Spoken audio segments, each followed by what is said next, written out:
Ça, c'est Joseph et Joséphine, un couple qui a créé une entreprise autour des cookies et qui aujourd'hui se développe partout en France et même à l'international. Partis de rien, ils ont franchisé leur marque et comptent plus de 20 boutiques en perspective. Ils sont devenus une référence dans le monde du cookie, alors par où ils ont commencé? Comment ils ont fait? C'est ce qu'on va voir ensemble.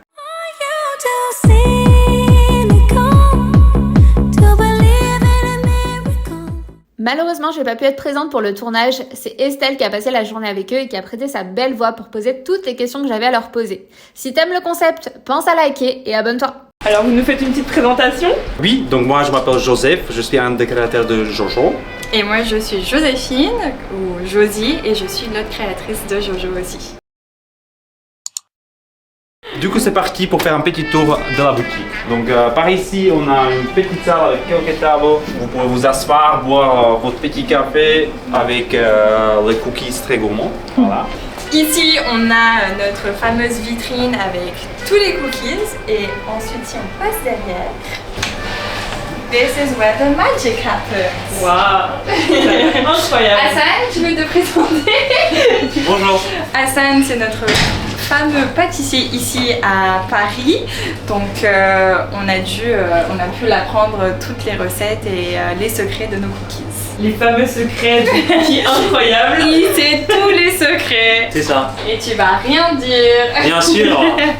Du coup on a Jolie, on va faire. Bonjour, donc moi je m'appelle Julie, j'ai 21 ans et ça fait 7 mois que je travaille à Jojo's Dough. Et ici je suis vendeuse, donc je vends des cookies et je suis barista, donc je fais tout ce qui est café, etc. Et tout ce qui est smoothie, boisson. Est-ce que tu pourrais nous dire lequel est ton favori parmi tous ceux-là? Alors j'en ai 2 de favoris malheureusement, c'est très compliqué à choisir. Mais du coup j'ai le praliné qui est en tout premier. Le praliné choc c'est le préféré de tout le monde après dans la team. Et mon deuxième préféré, c'est le matcha berry. On a également une petite salle là à l'étage.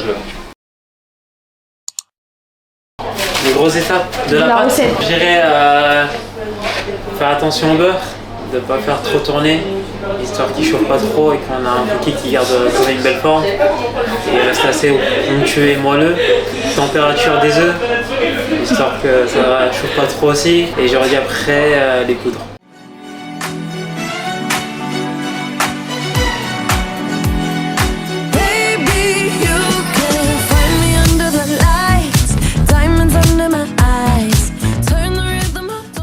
Du coup moi je vais aller chercher le petit à la crèche, donc à tout de suite. Josie? Ouais. Attends, il a un peu la compétence. Ah bon? Tu veux un peu l'embêter? Ah bah si, c'est sûr. Je vois que tu te prépares, c'est quoi le programme maintenant? Alors là, on va faire une petite vidéo et ça va être un challenge avec notre pâtissier Hassan. Bon allez, let's on go. te suit. Faut parler monsieur. Ouais, en tout cas, Il est concentré là. j'ai pas très confiance. Arrête Et confiance dans ta bosse. Ça a vérifié. Hassan, le pâtissier, tu vas te faire battre par ta bosse? C'est rapidité mais efficacité aussi qualité. Hein. Bah déjà, depuis quand tu travailles aussi vite? Oh Vite! Il va j'ai gagné.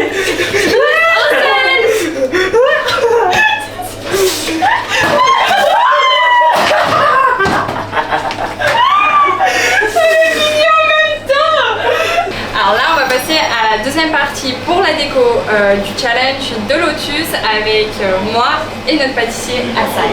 1, 2, 3, je vais passer, let's go! Le plus rapide, c'est pas forcément le meilleur. Comment tu te sens, Josie? Deuxième défaite? Alors tu sais quoi, je vais être honnête Hassan. Tu m'as surpris. Ah, tu m'as pas embauché pour rien quand même. Mais du coup, je veux cette rapidité de travail tous les jours. Hassan, tu Là, me parles trop là, t'es à la bourre. Josie. j'ai gagné. Là, j'ai gagné. Tu peux arrêter, tu peux démissionner. Wow. T'aimes pas la nourriture de la crèche, Coco? Ça lui fait quel âge? 15 mois. Il a fait une sieste là-bas ou pas? Il n'a pas dormi non plus? Est-ce que déjà vous pouvez nous expliquer un petit peu le début, comment est-ce que vous avez eu l'idée du projet, Qu'est-ce qui vous a donné envie de vous lancer tout simplement dans cette folle aventure? Déjà avec Covid, on n'est pas vraiment des personnes qui aiment rester à la maison. On aime bien toujours s'occuper et faire des choses et surtout on est hyper gourmand. Et du coup on s'est dit pourquoi pas faire des gâteaux à la base pour les sportifs. Pas forcément des gâteaux ou des cookies sans gluten ou à la protéine, etc. Et c'était là où l'idée avait commencé. Et en fait on s'est dit mais nous on est hyper gourmands aussi, même si on veut des trucs protéinés, du coup on va faire les deux. Et de plus en plus on avait fait des recherches, il fallait faire un CAP pour faire plusieurs gâteaux, mais par contre cookies, il fallait pas de CAP vu que c'était considéré comme un biscuit. Et du coup on s'est dit on va pas perdre du temps, on va le faire tout de suite, du coup on va que faire des cookies, on va faire des cookies gourmands et fitness.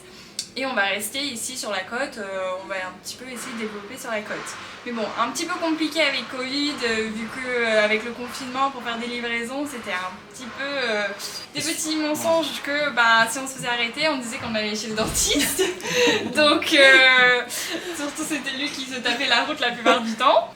Et ça avait commencé de là. Après, on a dû du coup essayer de trouver une solution pour justement livrer nos cookies un peu partout en France parce qu'on a vu qu'il y a une demande un peu partout et on a vu énormément de paniers abandonnés parce que les gens ne pas pu se déplacer pour aller chercher les cookies dans notre appartement à Cannes. Ils venaient récupérer en fait les cookies dans notre appartement au départ. Et du coup, on a trouvé la société Chronofresh qui est justement spécialisée pour livrer la nourriture. Donc on les a contactés, on a fait avec eux un premier contrat et on a commencé à envoyer en fait nos cookies dans nos boîtes avec Chronofresh. Sauf qu'après la première facture, on a réalisé qu'on est perdant en fait. Ouais. On a envoyé des cookies gratuits. C'était tellement cher. Parce qu'en fait, ils disaient que c'était tel prix. Mais vu on commençait, on comprenait pas encore le hors taxe, etc. Donc c'était ce prix-là hors taxe, plus il y avait plus des suppléments de taxes, donc au final l'envoi nous coûtait juste une boîte à peu près 25 €. Et on faisait payer le client 12. Wow. Donc on payait déjà plus que la moitié, plus la production des cookies, etc. Du coup on n'était pas du tout rentable, perdant à chaque fois qu'on envoyait des cookies. Du coup on était obligé d'augmenter le prix sur la consommation du personne d'achat. Donc en gros à la base ils pouvaient acheter minimum 4 et là ils étaient obligés d'acheter minimum 10 pour qu'on soit rentable. C'est ça. Et après on a changé un peu le contrat et il nous a ajouté sur le contrat qu'au lieu de faire des livraisons maison, c'était livraison en point relais. Et là c'était beaucoup moins cher. Et là il y a tout qui a changé en fait, les livraisons sont beaucoup baissées, même nous on a pu baisser la livraison sur notre site, on est passé à 6,90. 6,90 pour le point relais, ouais. Et on a tout explosé. Ouais, c'est là. Mais c'est grâce aux postants sur les réseaux sociaux forcément. C'est surtout ça en fait, c'est avec surtout TikTok, Instagram et tout ça.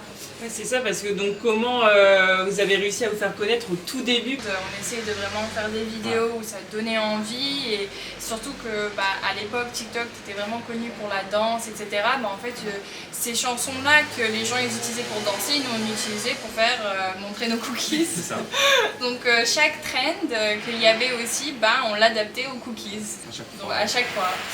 Et surtout, à l'époque, comme on a commencé vraiment à exploser, on va dire, sur TikTok, on a gagné beaucoup d'abonnés. Avec beaucoup d'abonnés, il y a même beaucoup de jalousie. C'est ça qui nous a poussé encore plus. À créer des vidéos sur les commentaires de hate, quoi. Justement, j'allais en venir à cette partie des haters et comme je vous l'ai dit, je vous ai suivi vraiment depuis le début et c'est vrai que c'était quelque chose qui m'avait vraiment marqué, ce côté haine en fait, sur des simples vidéos où vous montrez votre travail et comment vous avez réagi à tout ça. Est-ce que vous étiez préparé aussi à cette vague un peu de haters sur les réseaux? Pas du tout préparé pour le vague de haters. On connaissait pas ça en fait, on se disait on fait juste le simple cookies, on essaye pour gagner nos vies parce que quand même on a perdu tout le boulot à cause de Covid et on ne recevait que du haine en fait. Mais ça avait commencé parce que sur notre site en fait il y avait une image d'un cookie, donc le Lotus par exemple, et il y avait le prix 14,99. Par contre c'était une boîte de cookies. Mais voilà, mais en fait si on cliquait pas sur l'image, il n'y avait pas la description que c'était 5 5 cookies, donc 5 lotus à 14,99. Donc les gens pensaient qu'on vendait un seul cookie presque à 15 €. Et c'est là où le hate avait commencé et que voilà, comment ça se fait pas, blabla, ils se prennent pour qui Et du coup, on s'est interdit de regarder les commentaires, surtout la matinée, parce que ça nous mettait en mode c'est pas possible quoi. Ouais. Il y avait des gens carrément qui faisaient des stitches, qui m'insultaient, des grosses insultes et que c'était en mode mais qu'est-ce que j'ai fait à ces gens quoi. Même les gens, ils commencent à faire des comptes anti-Jojo. Ouais, anti-Jojo, avec notre logo barré. Au départ, oui, ça nous a énormément touché. C'était très dur même. Il y avait des fois où on ne voulait plus faire des cookies parce qu'on se n'avait pas envie en fait. On comprenait pas pourquoi. On a réalisé qu'en fait, il faut utiliser cette haine autant que la force. On utilisait vraiment le mauvais commentaire pour la vidéo en fait. Et du coup, la vidéo elle explosait et ça nous faisait plus de commandes. Donc on s'est dit, en fait, c'est une bonne chose. C'est ça. Après, on a eu Kinve qui nous a envoyé un message parce qu'il avait vu, parce que lui était super présent sur TikTok pendant le confinement. Du coup, il nous a envoyé un message en mode n'écoutez pas ces gens-là, faites continuez à faire ce que vous voulez. Après, il y a eu Lena Vivas aussi qui a fait exactement la même chose. On était en mode waouh. Il y avait pas mal d'influenceurs qui nous ont contactés pour nous soutenir. Pour nous soutenir. Donc on s'est dit vraiment, c'est vraiment ces personnes-là, ils ont rien à faire, juste du hate. Donc, Et après, du coup, Joseph, il a dit il faut absolument qu'on ouvre une boutique. Moi, j'ai pensé que c'était trop tôt. Et lui, était en mode non, non, non. Du coup, j'ai en mode j'ai pas de choix, je vais te suivre alors. Et du coup, on n'avait pas non plus énormément de sous, vu que quand même la livraison nous coûtait beaucoup. Je crois que la plus grosse facture nous a coûté 7 000 €. Non, 13 000 €. 13 000 €. Voilà, c'était vraiment ridicule. Et du coup, on avait commencé à visiter les locaux, donc on n'avait pas un énorme budget. Et on avait on avait 6 000 € d'apport. On avait sur le compte 11 000, je me rappelle, on avait 11 000 €. Et on me dit combien d'apports vous pouvez mettre. Parce qu'on a eu besoin un crédit de 40 000 € pour acheter le fonds de commerce, pour faire quelques petits travaux. Et nous, on ne savait pas du tout qu'il fallait mettre un apport à la base. Et il nous a dit j'ai besoin de 10 000 quoi. Et j'ai dit ça ne peut pas être un pour moi parce que j'imagine pas de tout payer là et il va nous rien rester sur le compte. Je ne sais pas comment on va acheter la matière première et tout. Donc j'avais proposé en fait, c'est ça, j'avais fait proposition, est-ce que 6 000 € suffit? Et on nous a dit oui. Mais bon, après, on a compris ce que c'était un apport. Donc même si tu demandes un crédit de 46 000, en fait, ces 6 000, du coup, tu ne reçois que 40. Le fonds de commerce était à 30 000. Et du coup, on s'est dit, ça va, il nous reste encore 10 000 pour des travaux. Non, parce qu'il y avait l'avocat qui était 3 000 €. Puis il y avait les frais de dossier de banque qu'on ne savait pas qu'ils existaient. Donc ça, c'était encore 3 000 €. Les coûts cachés, en fait. Et voilà, et c'était en mode, il nous reste 3 000 € pour faire des travaux. Heureusement, moi j'étais dans le bâtiment, donc j'avais fait des travaux moi-même avec beaucoup d'aide de ma famille, surtout mes frères et mon père surtout. C'est ça qui nous a beaucoup aidé. Et en même temps, Josie avait continué à faire des cookies pour justement faire rentrer les sous pendant qu'eux ils faisaient les travaux. Donc moi je faisais toujours les cookies à l'appartement et il fallait absolument qu'on ouvre. Du coup, on avait décidé à la dernière minute de ouvrir un dimanche, donc le 8 Non, on avait août. prévu ouvrir un samedi, mais on savait que c'est pas possible. Ouais, c'était pas prêt du tout. On n'était pas prêt du tout. On n'avait même pas la vitrine construite, rien pour samedi. Et du coup, on a fait une nuit blanche entre samedi et dimanche. Et on a ouvert dimanche. Moi, j'ai dormi 2 heures parce que c'est moi qui faisais les cookies, donc j'avais le droit de faire une petite sieste, on va dire. Ouais. Mais quand même, à minuit, moi, j'étais en train de peindre, écrire le menu. Eux, ils étaient en train de mettre le mur floral. C'est ça, parce qu'il n'y en a pas encore. Et ça se fait combien de temps après vraiment le tout début de votre lancement, finalement, un petit peu sur TikTok et la livraison? Alors, on a lancé... Ça a pris 8 mois. Ça fait 8 mois. On a lancé la marque en mois de novembre. Ouais, au mois de novembre. Et on a ouvert la boutique le 8 août. Ouais, donc tout s'est fait assez rapidement finalement. En fait, on a voulu le faire encore plus rapidement, mais on a eu beaucoup de soucis avec le local, pour le ciné. En fait, c'est à chaque fois avec les locaux. Parce qu'avec les locaux, ils te disent que c'est une date, mais c'est jamais la date. Il faut ajouter encore minimum 1 mois, donc il y avait ça aussi. Et au final, eux, ils avaient fait la nuit blanche. On a ouvert le 8 août, un dimanche, et on devait ouvrir à 11h. À 11h, il y avait son père en train de visser la vitrine. Donc ça a fait un petit peu peur aux clients en mode est-ce qu'ils sont ouverts ou pas. On a commencé à distribuer de l'eau de dehors parce que non, une limonade parce qu'il faisait chaud et on voulait pas perdre les clients. Et ils ont attendu heureusement jusqu'à midi. Et, finalement, on a ouvert la porte à midi. Et donc vous avez ouvert cette première boutique et après, qu'est-ce qui a fait que vous vous êtes dit bah tiens, on va en ouvrir une autre, puis une autre, puis arriver sur tout ce parcours de franchise. On avait énormément de Parisiens dans notre boutique. Ils nous disaient il faut absolument que vous veniez sur Paris. Donc en fait, nous déjà après la jolie saison et le joli lancement de la boutique Anoas, on a décidé de partir sur Paris justement. Un mois plus tard pour déjà chercher un local. Parce que tout le monde nous disait venez sur Paris, ça va marcher, ça va marcher. Et du coup, on s'est dit pour vraiment concrétiser, rendre un petit peu plus de valeur à la marque, on va ouvrir sur Paris. On était toujours bloqué sur l'idée de franchise. Au début, on refusait tout le monde parce qu'on a vraiment voulu. Parce qu'on n'était pas prêts surtout. On n'était pas prêts et on a vraiment voulu garder un peu Jojo pour nous. Parce que vous aviez eu déjà des demandes au départ ? C'est ça, dès le départ, on a eu des. Et c'était la deuxième fois qu'on est remonté sur Paris, qui était en janvier, on a vraiment trouvé un coup de cœur. On a trouvé un coup de cœur qui est le local d'aujourd'hui. Je me rappelle, on avait l'avion pour revenir à Cannes. C'était le dernier jour, il faut partir. L'avion était, je crois, à 15h. On était ici en train de faire une offre. Il y avait notre taxi qui était dehors. On était en mode alors, est-ce que vous acceptez l'offre? Et au final, ils ont accepté vraiment à la dernière minute. On a failli rater l'avion, mais on est parti, on s'est assis dans le taxi en mode c'est bon, on a signé. Donc on était très contents. Sauf qu'il y avait beaucoup de problèmes avec ce local. Il y a eu. Malheureusement, les personnes avant avaient beaucoup menti sur beaucoup de choses, qui a prolongé tout au final, parce qu'à la base, on devait avoir les clés à la fin de mars, ils avaient dit, et on ne les a pas eues jusqu'en août. Donc on a perdu énormément de temps, énormément d'argent parce que nous, entre-temps, comme Josie était enceinte, entre-temps, on a dû déménager sur Paris pour justement préparer un peu une vie sur Paris. Parisienne et surtout accoucher quelque part. Ah oui, parce que du coup, comment ça se passe cette transition finalement Est-ce qu'il y a, j'imagine beaucoup de doutes, beaucoup de stress, vous êtes à Cannes, vous allez partir à Paris dans une ville que vous connaissez pas forcément pour une nouvelle boutique. Comment vous envisagez tout ça? Est-ce que ça vous fait un petit peu peur ou... Honnêtement, on n'avait pas vraiment peur que ça ne va pas marcher. On savait absolument que ça va marcher parce qu'on avait vu déjà le hype sur le réseau. Et que tout le monde nous demandait quand est-ce que ça va ouvrir, etc.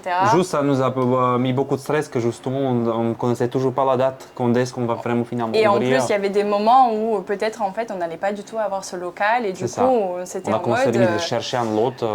Parce qu'on était tellement en doute si on allait l'avoir, etc. Et c'était ce côté financier qui commençait à stresser parce que en fait, il fallait garder l'apport pour ce local, mais en même temps, on perdait des sous parce que on n'était pas ouvert ici à Paris. On a déjà commencé à investir sur pas mal de choses, etc. On a déjà payé un loyer sur Paris pour nous. Voilà, donc parce qu'on a eu les clés le 18 août et on a ouvert le 1er octobre. C'est ça. Okay. Et du coup, c'est encore vous qui avez fait tous les travaux? C'est moi. Ouais. C'est encore moi. Oui, donc en fait... C'est le dernier, c'est moi. Il n'a plus le droit de faire les autres. Oui, c'était le dernier. Ouais, parce qu'il y avait, c'était d'être ici à 7h et finir à minuit. Et voilà, en plus, il y avait le bébé à la maison, donc... Surtout, je ne pouvais pas rien faire d'autre à côté. Et comme aujourd'hui, on a quand même plusieurs sociétés, c'est difficile à gérer pour faire des travaux en même temps, c'est gaspille du temps. Et la déco, justement, comment ça se passait? C'est qui a eu l'idée de créer finalement tout cet univers de marque? Est-ce que vous êtes un petit peu réparti les tâches? Vous avez fait appel à un architecte? Comment ça s'est passé? On a fait un peu on a fait nous-mêmes, tout même. Tout. En fait, on a vu un peu de l'inspiration un peu partout où on est allé. Surtout le flair, par exemple, on a vu à Prague. Ouais. On a vu dans un truc de donuts et ça nous a plu. Après, en fait, l'idée, c'est pas forcément si on aime ou pas, c'était vraiment le fait qu'on savait très bien que les clients, ils allaient adorer et prendre des photos et les publier parce que c'est super instagrammable.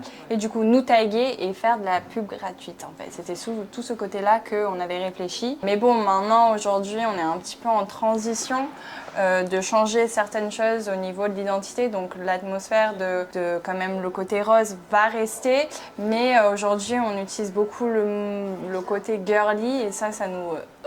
Donc, ça nous dépasse un peu, on ne veut pas devenir Barbie. Ouais, parce qu'on a déjà eu ça aussi, on était en mode oh mon dieu, il faut absolument changer là. Ah ouais, donc, vous avez eu des remarques, vous voulez dire, par rapport à... Non, en fait, les gens ils disent ça en tant qu'un compliment.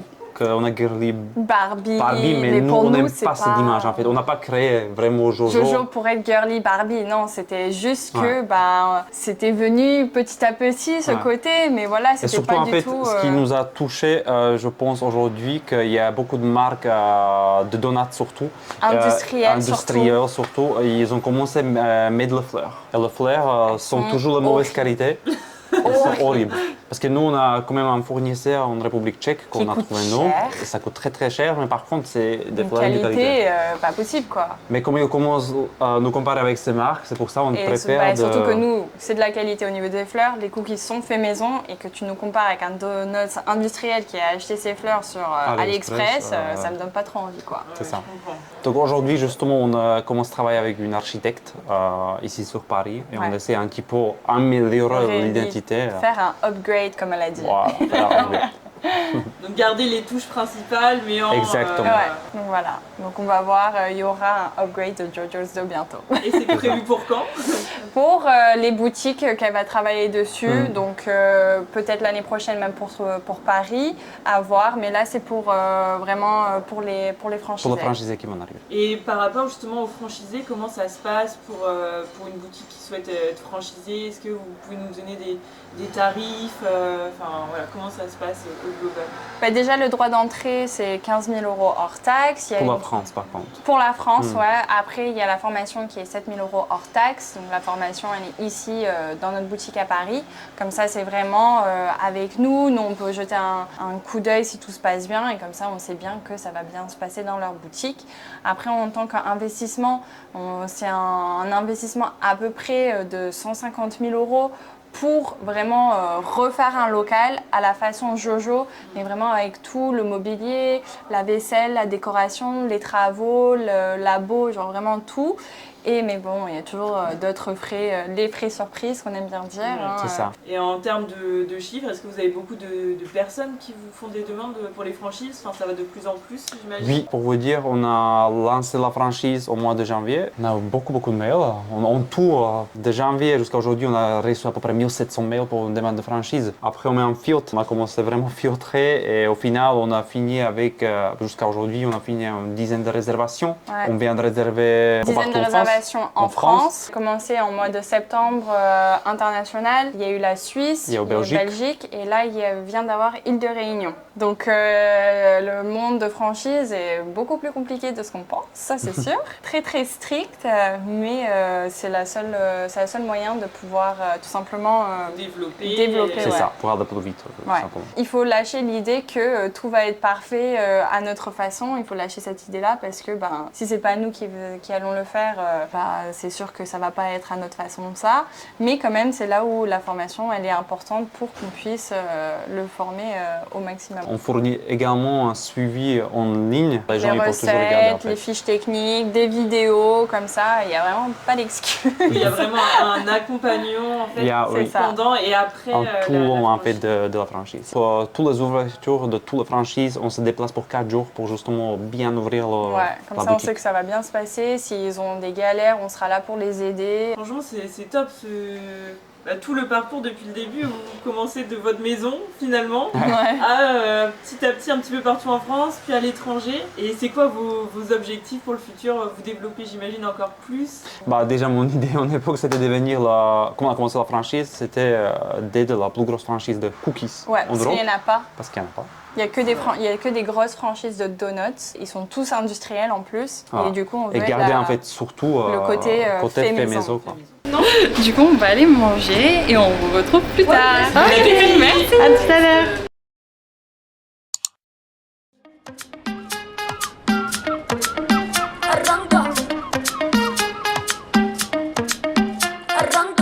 Dímelo, papi, ¿qué haces tú llamándome a mí?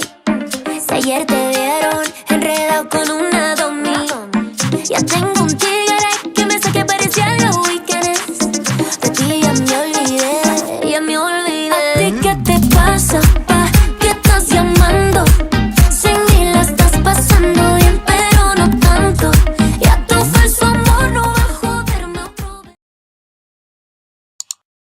peux nous parler un petit peu du côté vie pro, vie perso, comment tu gères maintenant la boutique, l'entrepreneuriat avec l'arrivée d'un petit bébé, parce que j'imagine que ça chamboule tout. Donc est-ce que tu peux nous raconter l'avant et l'après maternité?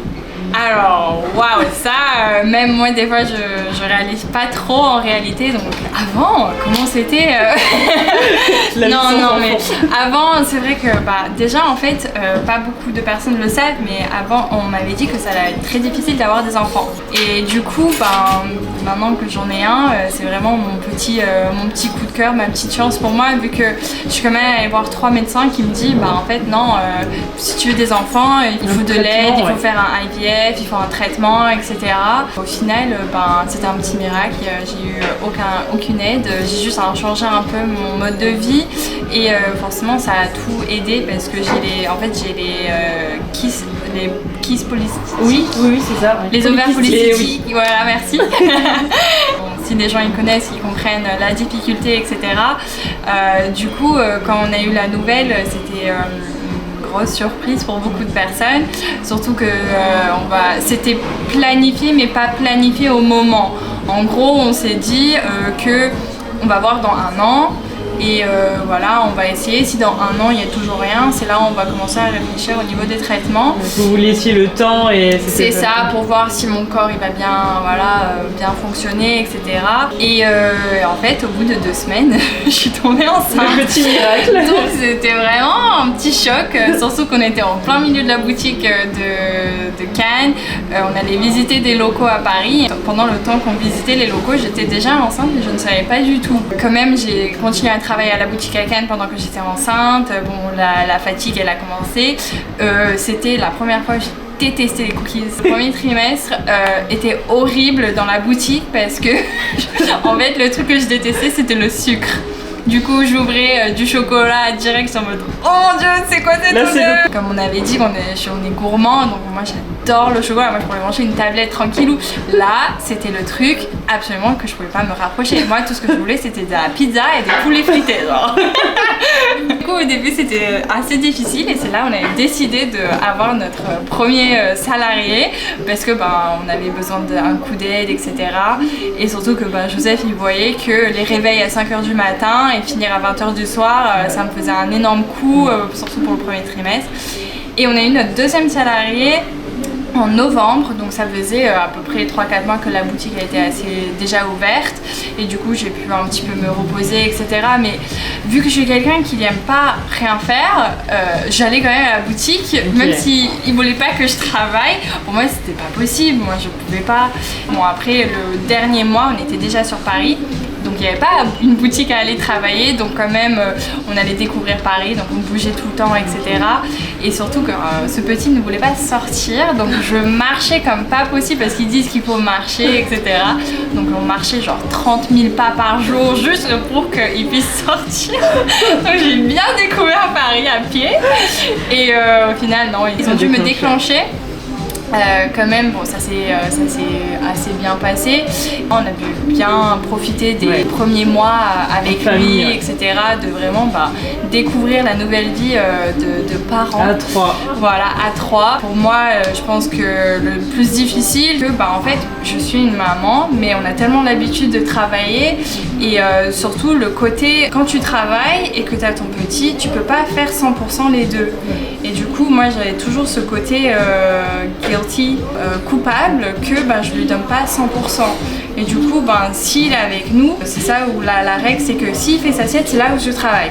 S'il fait pas sa sieste, c'est là où je suis avec lui. Parce que sinon, si j'essaye de travailler et qu'il est là dans le salon en train de jouer, je suis en mode mais c'est pas une bonne vie pour lui. Donc, tu aménages vraiment ton temps de travail finalement selon son rythme à lui. C'est ça qui a changé, j'imagine, finalement par rapport à l'avant. Ça c'était obligé parce que quand il est à tes pieds et que toi c'est sur l'ordinateur, il te crie dessus, tu peux pas faire oh non va jouer. Non, pour moi c'était juste impossible de faire quoi.